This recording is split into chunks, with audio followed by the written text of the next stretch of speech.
Bonjour à tous et bienvenue dans Flight Simulator 2024. Aujourd'hui on va faire un comparatif entre Flight Simulator 2020 et Flight Simulator 2024. Donc on va faire deux petits vols, l'un sur Flight Simulator 2024, le deuxième sur Flight Simulator 2020 en Piper Cub. Donc on va partir de Itsasu, un petit terrain de planeur dans le Pays Basque, et on va rejoindre l'aéroport de Biarritz.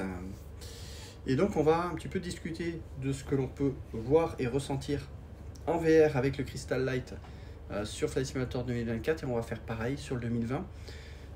Alors la première impression qu'on a déjà dans le 2024, c'est... alors là je suis rentré directement dans le cockpit sur la piste, mais si vous commencez au parking, vous commencez à l'extérieur de l'avion.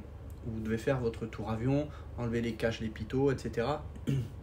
Ce qui fait que vous n'êtes pas dans l'avion comme c'était par le passé. Donc c'est vraiment la grosse nouveauté de 2024, c'est de débuter à côté de l'avion.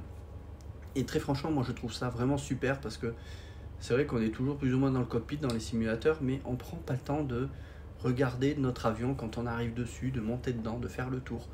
Et ça, ce côté-là, j'avoue que c'est très plaisant de voir son avion avant de monter dedans, vraiment. Et c'est plus réaliste de devoir faire le tour avion avant de monter dans l'avion. Ce que l'on a au sol, on a des textures qui sont très détaillées. Alors il faut savoir que Flight Simulator 2024 fonctionne beaucoup avec l'IA à ce niveau-là. L'IA va générer des textures de sol qui sont beaucoup plus détaillées. On voit le sol est quand même très détaillé, on a de l'herbe. Les textures du bitume sont également bien plus jolies, on le verra sur la piste quand on se posera à Biarritz. Vous avez des rustines également, et la sensation de relief, elle est beaucoup plus présente que dans Flight Simulator 2024. On va le voir en vol, c'est que le relief il est beaucoup plus détaillé que dans le 2020. Alors il disait qu'il était, je crois que c'était 4000 fois plus détaillé que le 2020. Je trouvais que c'était peut-être excessif de dire autant, mais quand vous regardez autour de vous, vous vous dites peut-être bien que oui.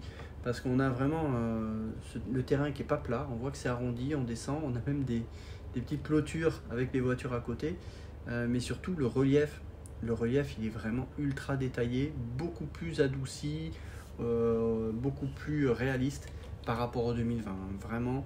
Donc on va décoller tranquillement, voilà. Hop. Et on va pouvoir comparer un petit peu tout ça en vol.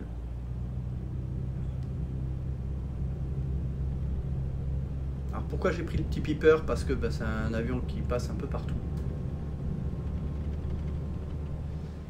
Et je sais qu'à Itsasu, il n'y avait aucun souci pour décoller avec ça. Voilà, alors, vous voyez le relief, comment ça descend. Waouh! Regardez-moi ça. C'est ultra détaillé au niveau du relief, au niveau des textures au sol, des images satellites. Je précise que je fais ce test avec Google Maps, et vous allez comprendre pourquoi, c'est vraiment à la fin du deuxième vol.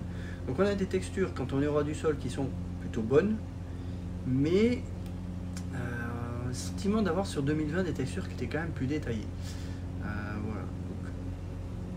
Regardez-moi ça, vraiment le relief, il est beaucoup plus vallonné, beaucoup plus réaliste.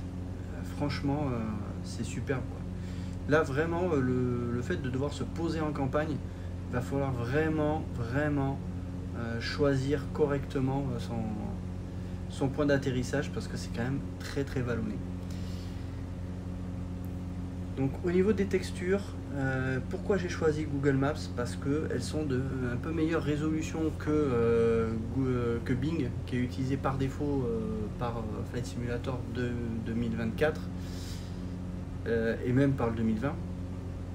Et on a remarqué très rapidement, avec les soucis de Flight Simulator au début, qu'il y avait une qualité des textures qui était très en retrait avec ce que l'on avait l'habitude dans Flight Simulator 2020.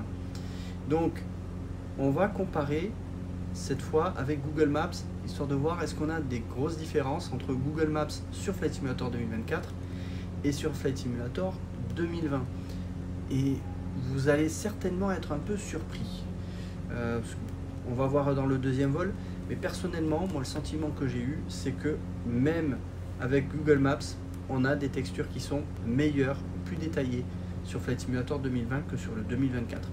Ce qui me laisse dire que pendant longtemps on a dit que Microsoft avait bridé les serveurs de Bing pour envoyer finalement des images satellites de moins bonne résolution pour soulager les serveurs de Microsoft au niveau de Bing. Sauf que visiblement on observe le même problème avec Google Maps. Donc ça n'est pas un problème des serveurs de Bing, donc de Microsoft. Le problème serait visiblement davantage au niveau du simulateur lui-même. C'est-à-dire que c'est Flight Simulator lui-même qui mettrait une espèce de limitation dans la résolution des textures qu'il reçoit des images satellites. Et au niveau de 2024. Et ça veut dire que c'est le problème en fait, il est tout autre que ce que l'on pourrait penser. Donc on va le voir et le confirmer sur Flight Simulator 2020 tout à l'heure. Mais clairement, voilà, l'impression de qualité des textures, quand je vole sur 2020, je suis revenu un peu sur 2020 cette semaine, et la résolution des textures est visiblement meilleure sur le 2020 que sur le 2024 au niveau des images satellites, ce qui est quand même un comble. Alors, si on met ça de côté, au niveau des graphismes, les graphismes de 2024 sont tout simplement sublimes, hein. Il n'y a rien à redire.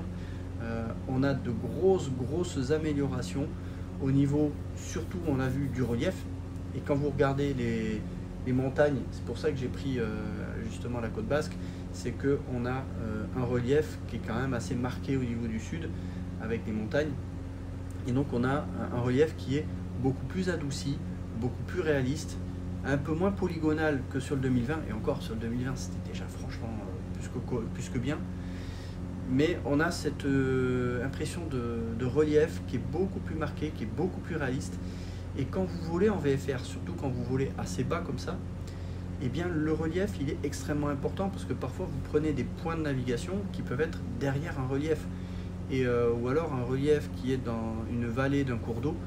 Ben, sur le 2020 on voyait déjà cette impression, mais c'était pas non plus parfait.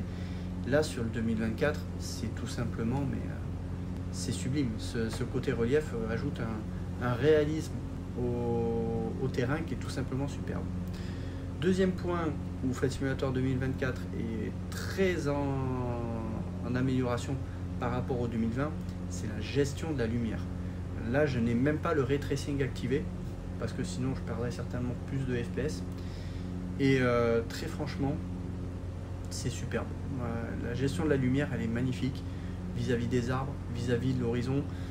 Quand on regarde le soleil de face, on a beaucoup plus cette sensation d'être aveuglé. Vraiment c'est tout simplement magnifique, les ombres que l'on peut avoir par rapport aux immeubles. Et encore, j'ai baissé vraiment la qualité des ombres parce que ça bouffe quand même pas mal de FPS, mais déjà en ayant bien diminué les graphismes, en étant quasiment au minimum sur pas mal de choses, on a vraiment une image en termes de luminosité qui est superbe. Là on est sur le matin, si vous regardez derrière, je vais faire un 360, on va regarder vers le soleil, on a vraiment un soleil qui vous aveugle.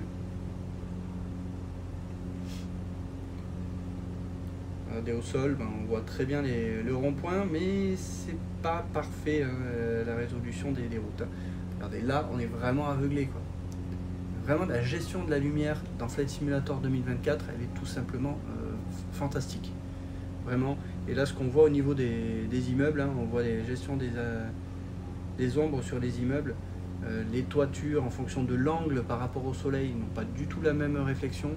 C'est superbe. C'est vraiment magnifique. Là-dessus, Flight Simulator 2024 apporte un réel plus. Voilà, vous conjuguez la gestion de la lumière avec les reliefs beaucoup plus détaillés, c'est fantastique. Par contre, au niveau de l'autogène, alors l'autogène des bâtiments est beaucoup plus détaillé. Les bâtiments, je trouve que l'autogène de 2024 est beaucoup plus réaliste que ce qu'on pouvait avoir dans le 2020, même si parfois vous avez quelques décalages. Mais très franchement, les maisons sont très nettes. C'est vraiment nickel. On voit que la résolution de la texture de la route est pas ouf, quoi. Par contre, la gestion de l'autogène des arbres, il y a des fois les arbres vous les avez un petit peu n'importe comment. Et c'est peut-être une impression, mais je trouve que dans le 2020 c'était parfois un petit peu mieux géré. au niveau des arbres en tout cas.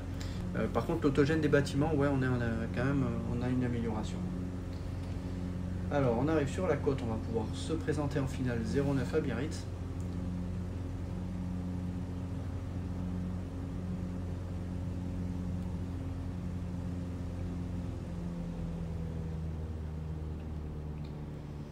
Et vraiment, l'impression qu'on a des villes dans le 2024, elles sont beaucoup plus en relief parce qu'il y a beaucoup plus de bâtiments. Et ça, c'est vrai que c'est quand même assez appréciable.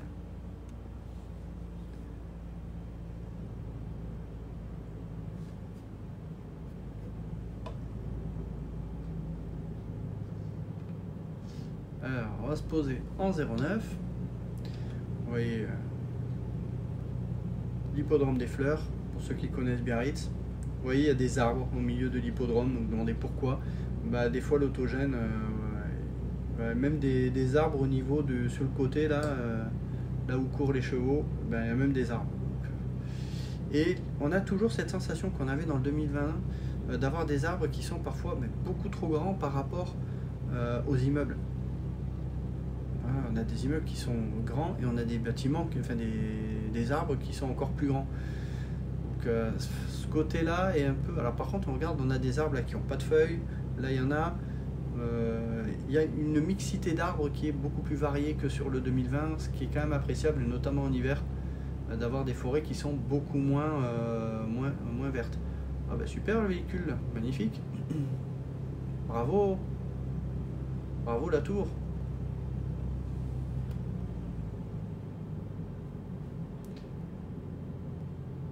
Alors la piste, on n'a pas trop regardé, mais sur le 2024, on a vraiment une piste qui est image satellite quand on est loin, et plus on se rapproche, et plus l'IA va générer des textures de piste qui seront plus réalistes. On freine doucement parce que c'est un train classique. Manche en arrière. Voilà. Et les textures de piste, franchement, elles sont superbes. Regardez. Alors ça, c'est un truc que j'aime bien faire. Hop, on ouvre la fenêtre, on passe la tête. Voilà. Et vous voyez que vraiment on a des petites aspérités, il y a des rustines, c'est vraiment très très beau. Voilà. Voilà pour ce premier vol sur le 2024. On passe sur le 2020, à tout de suite.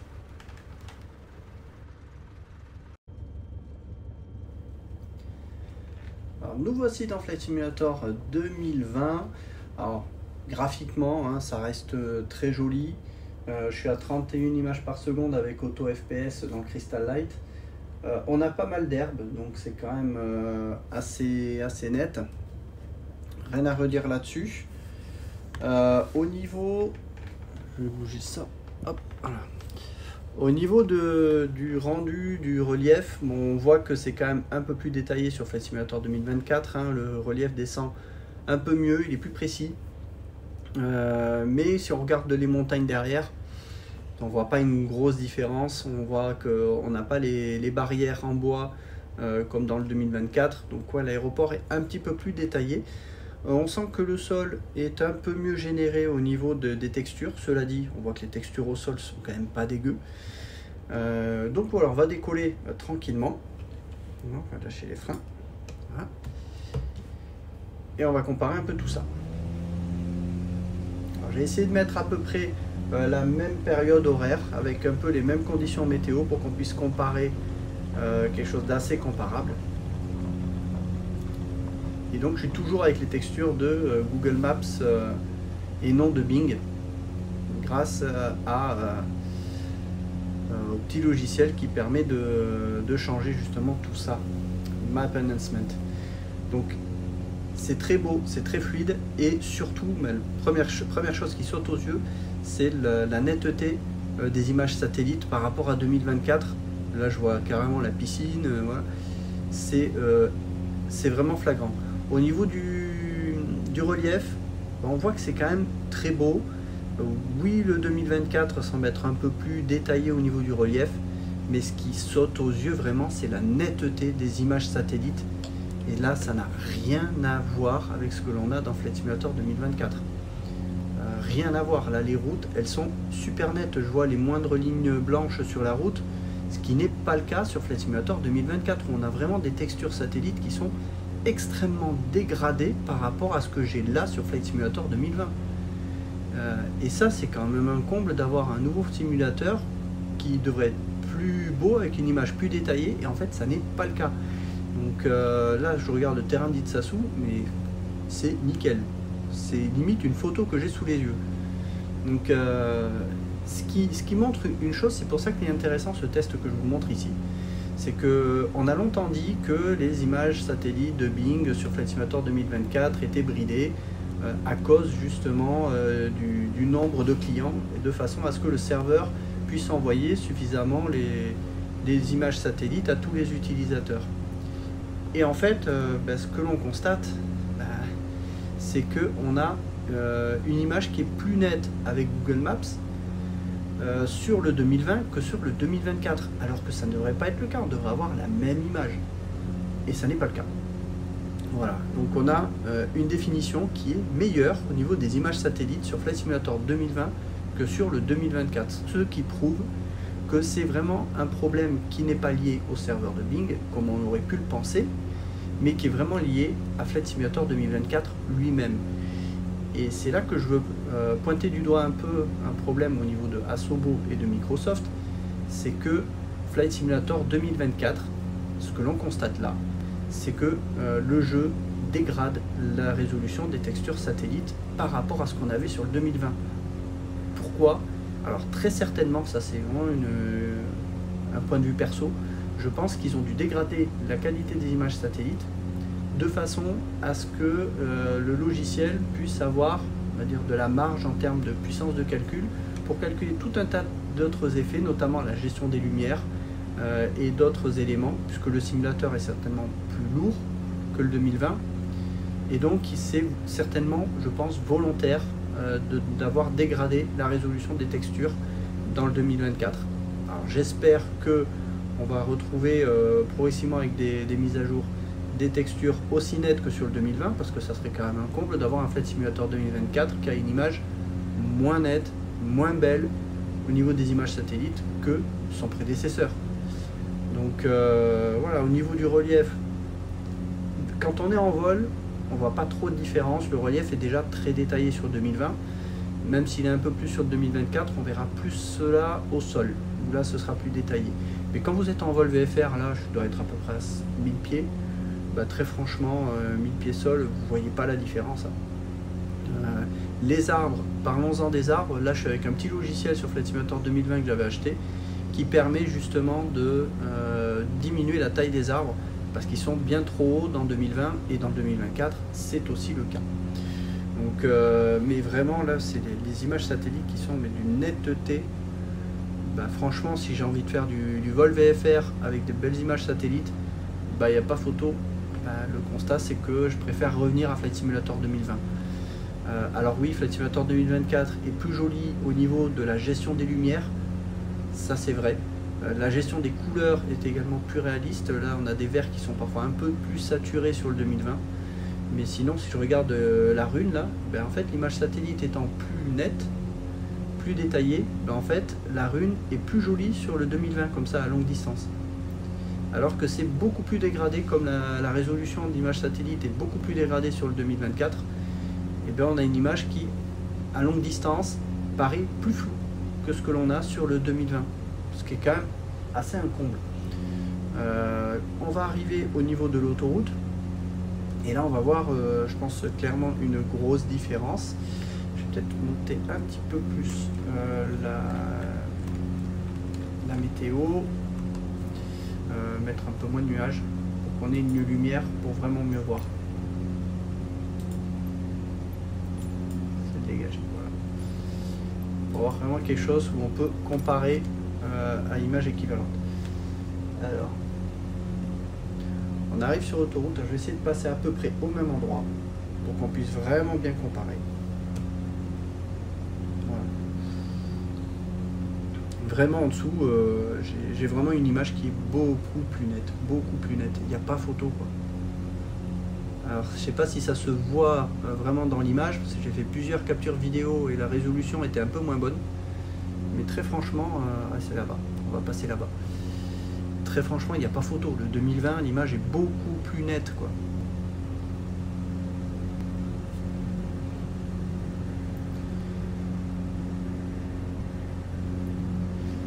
Quand je dis également que la luminosité est mieux gérée dans Flight Simulator 2024, ça ne veut pas dire que dans 2020 c'est moche. Au contraire, moi, je trouve que le 2020 il est encore magnifique. Il n'y a rien à redire. Et c'est pour ça que moi j'étais pas forcément hyper enjoué d'avoir un Flight Simulator 2024 parce que je trouve que Flight Simulator 2020 est déjà très très beau. Il est optimisé, il marche bien, j'ai pas de plantage. Regardez-moi ça, l'image que j'ai en dessous, elle est nickel, il n'y a vraiment rien à redire. C'est hyper net, c'est parfait. Donc voilà, moi je préfère voler en VFR sur Flight Simulator 2020 que sur Flight Simulator 2024. Ça, il n'y a pas photo. On va se présenter en finale à Biarritz. On va comparer justement la gestion de l'autogène au niveau des arbres. Et on va voir que les arbres sont mieux gérés au niveau de l'autogène que sur Flight Simulator de 2024. Au niveau des bâtiments, bah, c'est très net. Hein. Regardez les ronds-points, mais c'est nickel. Je vois même les passages piétons. C'est parfait, je vois les moindres ruelles, tout est net, les places de parking. C'est pas le cas sur Flight Simulator 2024. Donc on a vraiment un sentiment de régression au niveau de la qualité d'image des images satellites sur Flight Simulator 2024 par rapport à 2020. C'est vraiment flagrant. Voilà. Donc on va arriver sur l'hippodrome des fleurs. Bah, clairement on voit que y a deux petits arbres là au milieu sur la bordure du champ.